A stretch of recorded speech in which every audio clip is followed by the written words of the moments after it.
Pernah gak kalian diteror oleh debt collector? Atau boleh kita sebut dengan teror pinjaman online alias pinjol? This needs to stop now. This is cancer. Kalau belum pernah, syukur. Pokoknya jangan pernah berhubungan sama pinjol. Karena saya akan kasih tahu alasan kenapa kalian jangan ngutang sama pinjol. Ada di acara Monton, Raymond nonton. Kita bersama Doge.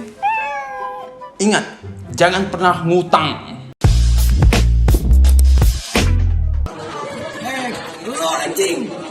Lu anjing, sekeluarga lu anjing, ya sekeluarga lu anjing, ya goblok, bayar aja utang lu, ya elah. Dari kecil kita selalu diajarin sebisa mungkin hindari hutang menghutang. Apalagi hutang konsumtif misalnya untuk foya-foya atau bergaya. Dan juga hutang produktif seperti pinjam untuk usaha. Juga harus hati-hati, jangan sembarang pinjam. Apalagi kalau nanti usaha bangkrut atau gagal, tak sanggup bayar nih pinjaman. Nanti usaha kita diteror pula sama debt collector yang mukanya kayak petinju. Terus kalau misalnya kita lagi gak ada duit, bener-bener butuh uang untuk makan, cari pinjaman ke siapa lagi dong? Mau pinjam ke teman aja gak dikasih, ke bank ditolak. Jadi gimana dong? Kerja, makanya kerja. Tapi kalau lowongan kerja gak ada gimana? Ikut Squid Game aja, yang menang langsung dapat hadiah uang tunai 456 juta Korea won.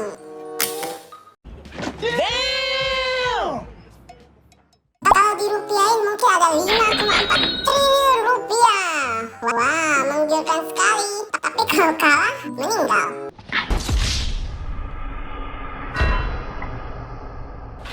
Nah, kalau kalian masih mau hidup, tapi memang butuh uang, gimana sih? Ya terpaksa pinjamlah ke pinjol yang menawarimu pinjaman dengan syarat super gampang. Tapi sekali sudah pinjam, bunganya selangit seangkasa. Contoh nih, seperti pinjam 2,5 juta, belum sehari pakai aja udah habis, bunganya 500.000 per hari. Seperti kasus korban pinjol ini, dia cuma pinjam 2,5 juta, tapi bunganya sampai 100 juta lebih, itu pun belum lunas. Ini jelas-jelas kerjaan pinjol ilegal yang sengaja mengiming-imingi korban dengan pinjaman gampang, tapi setelah korban terjerat akan diperas habis-habisan.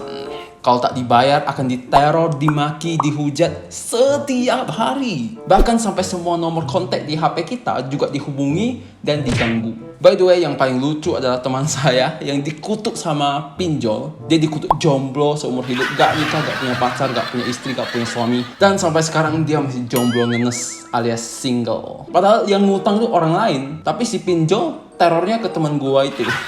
Kalau keluarga lu utang ratusannya buat bayar lu tolol. Iya, lu tunggu di rumah lu goblok.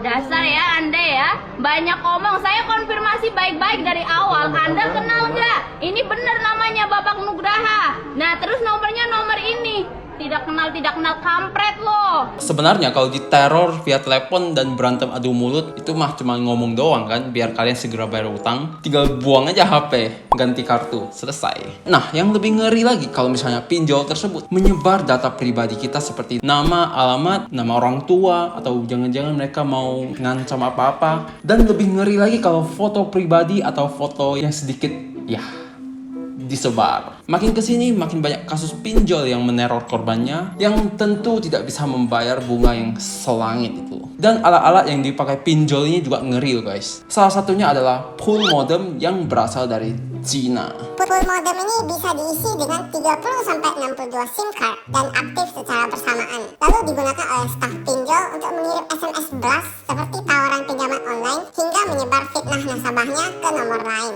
Seperti polisi yang baru menggerebek kantor pinjol di Tangerang. Polisi menciduk 7 tersangka dan mengamankan 121 pool modem dan beberapa kotak SIM card. Satu kotak itu berisi sekitar 500 SIM card. Gila kan? Gila! Canggih banget alatnya, dan dia tahu pula data-data yang kita punya ya, seperti contoh KTP, KK itu dia tahu. Bahaya banget. By the way, kira-kira jadi customer service-nya pinjol itu gajinya berapa sih? Tiap hari telepon-telepon, marah-marah orang. Apa gak darah tinggi ya itu? Ini ada spill-nya guys. Tukang teror pinjol digaji 20 juta sebulan dan dapat rumah. Pantas lah bisa punya rumah dan gaji banyak. Korban kalian tuh diperas habis-habisan. Sampai gila itu mereka bayarnya. Jadi teman-teman, jangan sampai terjebak pinjol ya. Kalau bisa ya, jangan pernah hubungi pinjol. Kecuali Terpaksa kan? Nah, kalau kalian mau cari pinjaman, sebaiknya cek pinjol resmi yang terdaftar OJK.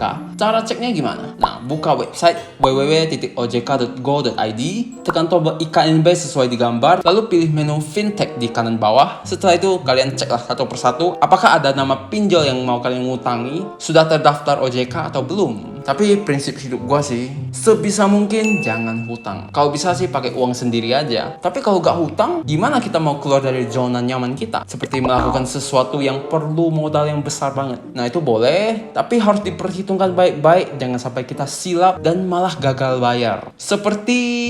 By the way, ada satu pepatah bijak untuk kalian. Janji adalah hutang. Jadi, kalau punya hutang, bayarlah dengan janji.